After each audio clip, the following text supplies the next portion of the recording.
তৃণমূলের প্রার্থী তালিকা তো জেনে গেছেন, কিন্তু খেয়াল করেছেন কি প্রার্থী তালিকার প্রতিটি ছত্রে ছত্রে হেরে যাওয়ার ভয়। দলটা হেরেই গেছে, হার মেনেই নিয়েছে, এটা প্রার্থী তালিকা দেখলে বোঝা যায়। সেই সঙ্গে স্পষ্ট হয়েছে তৃণমূলের মধ্যেকার পিসি ভাইপো গৃহযুদ্ধ। যদিও সেই যুদ্ধ আপনারা বুঝতে পারবেন না, আমরাও বুঝতে পারবো না, কারণ আপাত শান্তির পরিবেশেই একে অপরের সঙ্গে কম্প্রোমাইজ করেছেন। আমি ধরিয়ে দেবো, কিন্তু একবার ভেবে দেখুন, এই যে ১.৫ দশকেরও বেশি সময় ধরে তৃণমূলের যত প্রার্থী তালিকা প্রকাশিত হয়েছে তার মধ্যে এই প্রথমবার নতুন কোনো তারকা সংযোজন নেই, বরং বাদ গিয়েছেন দুজন। এমন ভাবা যায় না মমতা বন্দ্যোপাধ্যায়ের তালিকা তাতে একটু টেলি তারকারা থাকবেন না, এটা ভাবা যায় না। চিরঞ্জিত চক্রবর্তী, কাঞ্চন মল্লিক, আমি আগে প্রতিবেদন করে বলেছিলাম এরা দুজন বাদ যাচ্ছেন, তারা বাদ গেছেন। এমনকি এমন অনেক নতুন মুখ এসেছে যারা আগে প্রার্থী হননি, একেবারে রাজনৈতিক মুখ, কিন্তু বিশেষ কেউ চেনে না। আসলে হেরে যাওয়ার ভয়টা এতটাই যে একেবারে চেনা ছকে খেলতে নেমেছেন পিসিমণি। যখন তিনি বিরোধী নেত্রী ছিলেন তখন যেভাবে প্রার্থী তালিকা তৈরি করতেন, এবার সেইভাবে প্রার্থী তালিকা তৈরি করেছেন। 11-র পরে যত নির্বাচন হয়েছে তাতে যে চমক দেখাতেন সেই চমকের পথে তিনি সব চোরেদেরই প্রায় জায়গা দিয়েছেন, কারণ ভয়। আসলে ভয় কে কখন কোথায় কি বলে ফেলে, কোথায় মুখ খুলে ফেলে, তার থেকেই তো এমন তালিকা, যদিও তারপরেও মুখ খোলা শুরু হয়ে গেছে। সেই সঙ্গে না পিসি ভাইপোর গৃহযুদ্ধের কথা বলছিলাম, এইসব নিয়ে আজকের এই প্রতিবেদন যদি ভালো লাগে তবে অবশ্যই সাবস্ক্রাইব করবেন। পিনাক্কি বলছে এখন কেন চমক নেই আর কেন পিসি ভাইপো শেষ পর্যন্ত লড়াই না করে গৃহযুদ্ধ থামিয়ে শান্তি চুক্তি করলেন, সেটা জানতে দেখুন ও শুনুন পিনাক্কি বলছে। আগেই তৃণমূলের প্রার্থী তালিকা কেমন হতে পারে এই নিয়ে আমি 3টি প্রতিবেদন করেছি। সেই প্রতিবেদনে আমি বলেছিলাম জেতা 70 বিধায়ককে বাদ দেওয়া হতে পারে এবারের প্রার্থী তালিকায়। অনেকেই সমালোচনা করেছিলেন, সন্দেহ প্রকাশ করেছিলেন, তাদেরকে আমি জানাই যে এবার ৭৪ জন জয়ী বিধায়ককে তৃণমূল টিকিট দেয়নি। আমি বলেছিলাম যে আরো একটা কথা বলে দিই, 15 জন বিধায়কের আসন বদল হয়েছে। আমি বলেছিলাম যে 10 থেকে 15টি জায়গায় বিধায়কদের আসন বদলে দেওয়া হবে, কারণ তাদের বর্তমান জায়গাটা নিরাপদ নয়, তাদের বিরুদ্ধে স্থানীয় ক্ষোভ রয়েছে। আমি বলেছিলাম যে শতাধিক নতুন প্রার্থী আসতে পারে, এসেছে 100-র বেশি প্রার্থী এসেছে। এমনকি এই নিয়েও আমি একটি প্রতিবেদনে বলেছিলাম যে এবার তৃণমূলের তালিকায় মুসলিম মুখ অনেক বাড়বে, 50টি হতে পারে, না 50টি হয়নি তবে অনেকটা বেড়েছে। 2021 সালে ছিল 35 জন প্রার্থী মুসলিম, এবার সেটা বেড়ে হয়েছে 47, প্রায় 50। দেখুন আমার যা তথ্য ছিল সেটা আইপ্যাক নির্ভর, কিছু মেলেনি, এটা আমি মানছি, কারণ আইপ্যাকের তালিকা পুরোপুরি গ্রাহ্যই হয়নি। ভাইপো বাবু মানেই তো আইপ্যাক, আইপ্যাকের করা তালিকাই ভাইপো বাবুর তালিকা, সেই তালিকার উপরে পুরোপুরি নির্ভর করেননি পিসি। এখানেই গৃহযুদ্ধ হয়েছে। মনে মনে হেরে যাওয়া তৃণমূল প্রার্থী তালিকা ঘোষণার কয়েক ঘন্টা আগেও অনেক আসনের নাম বদল করেছে। নন্দীগ্রামে শুভেন্দু অধিকারীর কাছে গত বছর আমাদের গর্বের মুখ্যমন্ত্রী সততার প্রতীক মমতা বন্দ্যোপাধ্যায় হেরে গিয়েছিলেন। এবার দলের কেউ লড়তে চায়নি, ছোটখাটো এলি তেলি নেতারাও কেউ চাননি যে শুভেন্দু অধিকারীর বিরুদ্ধে লড়াই করি। শেষ পর্যন্ত বিজেপির পবিত্র কর তাকে তৃণমূলে যোগদান করানো হয়েছে তালিকা প্রকাশের কয়েক ঘন্টা আগে। অনেকে বলছেন তাকে অনেক টাকা দিয়ে কিনতেও হয়েছে। জানি না, আমি এটা সত্য মিথ্যা জানি না, তবে পবিত্র করকে শুভেন্দু অধিকারীর বিরুদ্ধে প্রার্থী করার মধ্যে কোনো নাটক নেই, শুধু নামকোয়াস্তে একটা প্রার্থী তো দিতে পেরেছি, এবং নন্দীগ্রামের কোনো ভোটারকেই প্রার্থী করা গেছে। নন্দীগ্রামের কেউ রাজি হয়নি, যারা তৃণমূল করছেন দীর্ঘদিন ধরে তারাও নয়। আমি একটা কথা বলেছিলাম যে কোয়েল মল্লিক বা রঞ্জিত মল্লিককে প্রার্থী করা হতে পারে, হয়নি। আমার কৈফিয়তটা শুনে নিন। আমি যখন বলেছিলাম যে রঞ্জিত মল্লিক এবং কোয়েল মল্লিকের মধ্যে একজনকে প্রার্থী করা হবে, আমি সঠিক খবর দিয়েছিলাম, তেমন আলোচনায় তৃণমূলের মধ্যে ছিল। কিন্তু বয়সের কারণ দেখিয়ে রঞ্জিত মল্লিক প্রার্থী হতে রাজি হননি। কোয়েল মল্লিককে কাঁথির কোনো একটি আসন অথবা নন্দীগ্রামে লড়ানোর কথা তৃণমূল ভেবেছিল, কিন্তু কোয়েল মল্লিক রাজি হননি। কিন্তু সেই সময় রঞ্জিত মল্লিক একটা প্রস্তাব দেন যে আমার মেয়েকে রাজ্যসভায় পাঠানো হোক না, তাতে রাজি হয়ে তৃণমূল কোয়েল মল্লিককে রাজ্যসভায় পাঠায়। আমি বলছি, আমি যখন বলেছিলাম ওই মল্লিক পরিবারের কেউ প্রার্থী হতে পারেন, তখনও পর্যন্ত কোয়েল মল্লিকের নামটা কোনো আলোচনাতেই ছিল না, কিন্তু তাকে রাজ্যসভায় পাঠানো হয়েছে। তাই আমি হাওয়ায় ভর করে আপনাদের বলিনি, আমি বলেছিলাম নির্দিষ্ট তথ্য পাওয়ার পর। এবার জানুন এই প্রার্থী তালিকায় মমতার অঙ্কটা কি। একটা কবিতার লাইন মনে পড়ছে, কার লেখা জানি না, সব পাখিতেই মাছ মেরে খায়, মাছরাঙাটাই কলঙ্কিনী। আমার না মনে হলো পার্থ চট্টোপাধ্যায়কে কেন কলঙ্কিনী বলা হলো, তাকেই শুধু, বাকি চোরেরা টিকিট পেলেন, পার্থ চট্টোপাধ্যায়কে দেওয়া হলো না। ওই প্রেম প্রেম ধরা পড়ে গেছে বলে, ওই কেলেঙ্কারিটার জন্যই কি পার্থ কলঙ্কিনী? রেশনের চাল চুরির দায়ে অভিযুক্ত জ্যোতিপ্রিয় মল্লিক হাবড়াতেই পেয়ে গেলেন, তিনি হাবড়াতে দাঁড়াতে চাননি, আমি বলেছিলাম এটা সত্য, কিন্তু তাকে হাবড়াতে দাঁড় করানো হয়েছে। কেন অঙ্কটা বলছি, কারণ মুখ্যমন্ত্রী চেনা ছকে খেলতে চাইছেন। কোনো পরীক্ষা নিরীক্ষা নয়, যে যেখান থেকে জিতেছে সেখান থেকেই আবার জিতে আসুক, কোনো পরীক্ষা নিরীক্ষা এবছর নয়। কারণ জেল খাটাদের মধ্যে পার্থ যেমন পাননি, এখনো জেলে আছেন যিনি, জীবনকৃষ্ণ সাহা পাননি, আর মানিক ভট্টাচার্য পাননি, বাকি সবাই পেয়েছে। এরাই দুজন, জীবনকৃষ্ণ মানিক পার্থর সঙ্গী। দেখে নিন, এরা কিন্তু কেউই নিজেদের এলাকায় কেউ কেটা নন। পার্থ চট্টোপাধ্যায় হতে পারেন তিনি মহাসচিব ছিলেন, কিন্তু এখন পার্থ চট্টোপাধ্যায়ের আর কিছু নেই, তেমন করেও মানিক ভট্টাচার্য, জীবনকৃষ্ণ সাহা।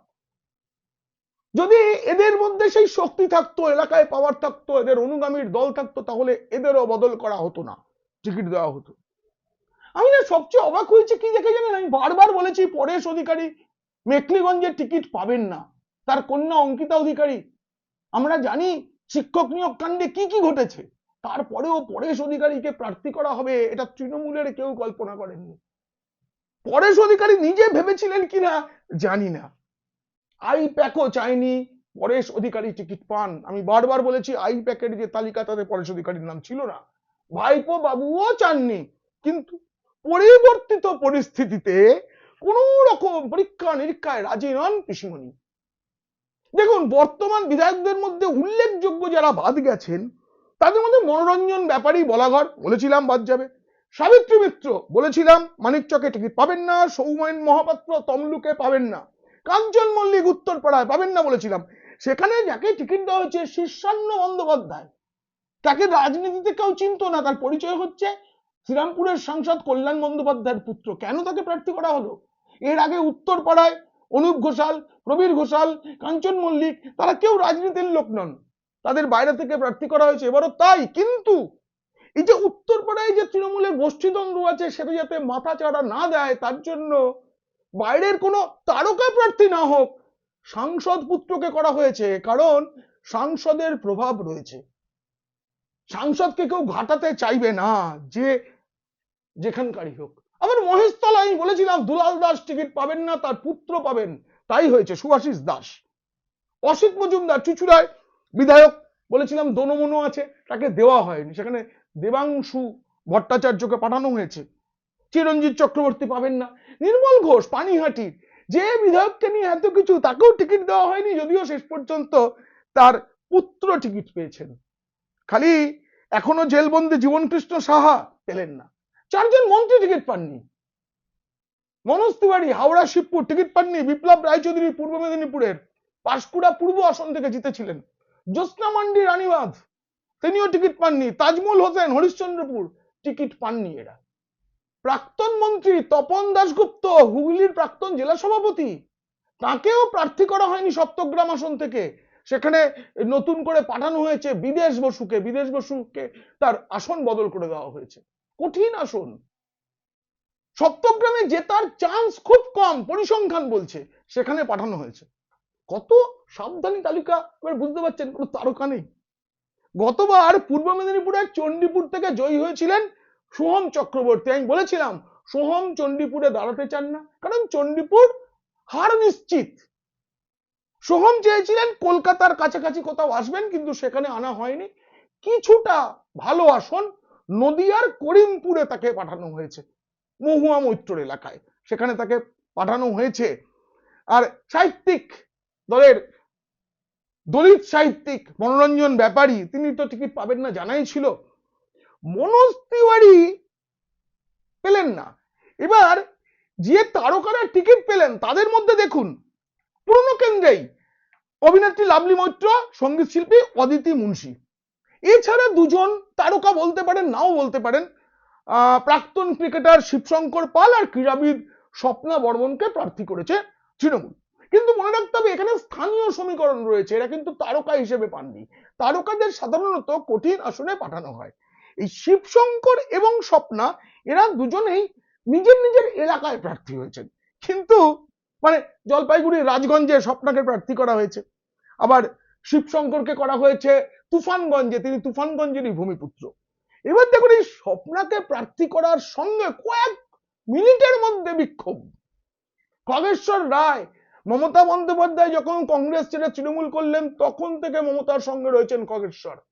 সেই খগেশ্বর দল থেকে পদত্যাগ করে বলে দিয়েছেন এবার আর রাজগঞ্জ সিট তৃণমূল পাবে না, তৃণমূল হারবে হারবে হারবে, এইভাবে তিনি বলে দিয়েছেন। এটা কিন্তু ঘটনা যে তারকা বেশি না থাকুক, এটা চাইতেন ভাইপো বাবু, এবং সেটা আইপ্যাকেরও মত ছিল, আইপ্যাকের মাধ্যমেই ভাইপো বাবু পিসিমণির কাছে যেতেন। পিসিমণি কিন্তু আবার চেয়েছিলেন দাগিদের প্রার্থী করা হোক, সেটাও ভাইপো বাবু চাননি।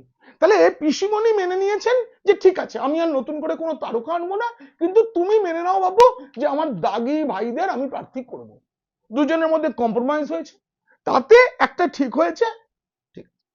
কিন্তু আইপ্যাকের কথা সেভাবে পাত্তা দেওয়া হলে আরো অনেকে বাদ যেতেন, অনেকের আসন বদল হতো, সেটা হয়নি। কিন্তু দলটার কি অবস্থা একবার ভাবুন, এটা শাসক দল, খগেশ্বর রায়ের কথা বললাম, প্রার্থীর নাম ঘোষণা হতে না হতেই পূর্ব বর্ধমানে প্রকাশ্যে তৃণমূলের অন্তর্দ্বন্দ্ব। খণ্ডঘোষ বিধানসভায় নবীন চন্দ্র বাগের নাম যেই মাত্র ঘোষণা হয়েছে, দলের একাংশের দলীয় কর্মসূচি থেকে নিজেদের সরিয়ে নেওয়ার কথা বলেছে দলের একাংশ। তারা ছোট বড় মেজো সেজো নানা মাপের নেতা, মন্তেশ্বরেও এক, সিদ্দিকুল্লাহ চৌধুরীকে কেন প্রার্থী করা হলো, এই ক্ষোভে এমন গোষ্ঠীদ্বন্দ্ব যে একজন গুরুতর আহত হয়েছেন। এসব তো বিরোধী দলে হয়, শাসক দল এটা। তৃণমূল কংগ্রেস কি অলরেডি বিরোধী দল হয়ে গেছে? হ্যাঁ হয়ে গেছে। প্রার্থী তালিকার প্রতিটি পাতায় পাতায় ভয়ের ছাপ স্পষ্ট, হেরে যাওয়ার ছাপ স্পষ্ট। রাজ্যসভায় পাঠানো হয়নি সিপিএম থেকে তৃণমূলে যাওয়া, তিনি আবার একটা অন্য ব্যাপারেও খুব বিখ্যাত, আমি ব্যক্তিগত কুৎসায় যাচ্ছি না। ঋতব্রত বন্দ্যোপাধ্যায়কে এবার প্রার্থী করা হয়েছে উলুবেড়িয়া পূর্ব গ্রামীণ আসন, সেখানে প্রার্থী করা হয়েছে। বিদেশ বসুকে আমি আগেই বলেছি সরিয়ে দেওয়া হয়েছে, তেমন করে হুমায়ুন কবিরকেও সরিয়ে দেওয়া হয়েছে, মানে প্রাক্তন আইপিএস, তাকে সরিয়ে দেওয়া হয়েছে। এবার দেখুন আমি বলেছিলাম বারাসাতে প্রার্থী করা হবে সব্যসাচী দত্তকে, বিধাননগরে নয়, সেটাই করা হয়েছে। বিধাননগর রইল সুজিত বসুর জন্যই। দেখুন গতবার এই বিধাননগরে সব্যসাচী হেরেছিলেন বিজেপির টিকিটে, তারপর ফিরে গেছেন, তার একটা পুনর্বাসন দরকার। পয়সাওয়ালা নেতা, ব্যবসায়ী সব্যসাচী, তাই তাকে আর বারাসাতে পাঠিয়ে দেওয়া হয়েছে, টিকিট দেওয়া হয়েছে। কারণ সুজিত বসুর সঙ্গে সব্যসাচী দত্তের সম্পর্কটা হেব্বি মধুর, সেই সাপ আর নেউল যেমন একসঙ্গে থাকে সেই রকম করে এরা থাকেন, ফলে এদের দুজনের দূরত্ব দরকার ছিল, সেই দূরত্বটা তৈরি করে দেওয়া হয়েছে। দেখুন এক সময় এই সব্যসাচী দত্ত বিধাননগরের মেয়র ছিলেন, এখন তিনি পুর নিগমের চেয়ারম্যান, কিন্তু তাকে সেখান থেকে পাঠানো হয়েছে বারাসাতে। চিরঞ্জিতের ফাঁকা জায়গাটায়। এবারে এই সব্যসাচীকে দূরে পাঠানো হলেও বিধাননগর আসনটা কিন্তু কঠিন। বিধাননগর আসনে গত লোকসভা নির্বাচনের নিরিখে বিজেপি 11,000 ভোটে এগিয়ে আছে। খুব কঠিন আসন এটা, সেখানে গেছে। এবং সব থেকে বড় বিষয়, ভবানীপুরে মমতা বন্দ্যোপাধ্যায় দাঁড়াবেনই তো, তিনি বলেছেন তিনি 1 ভোটে হলেও জিতবেন। খুব কঠিন আসন, মাত্র দুটো ওয়ার্ড 77 এবং 82, কিভাবে জেতাবে? এই ভবানীপুর আসনের এক পুঙ্খানুপুঙ্খ অঙ্ক নিয়ে একটা প্রতিবেদন করব আপনাদের জন্য। একই সঙ্গে নন্দীগ্রামে কেন শুভেন্দু অধিকারীকে ওয়াকওভার দিতে বাধ্য হলো তৃণমূল, এই প্রশ্নটাও রয়ে গেল। এ নিয়ে আরো কথা হবে।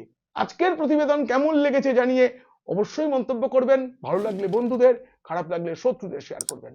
আপনারা খুব খুব ভালো থাকবেন।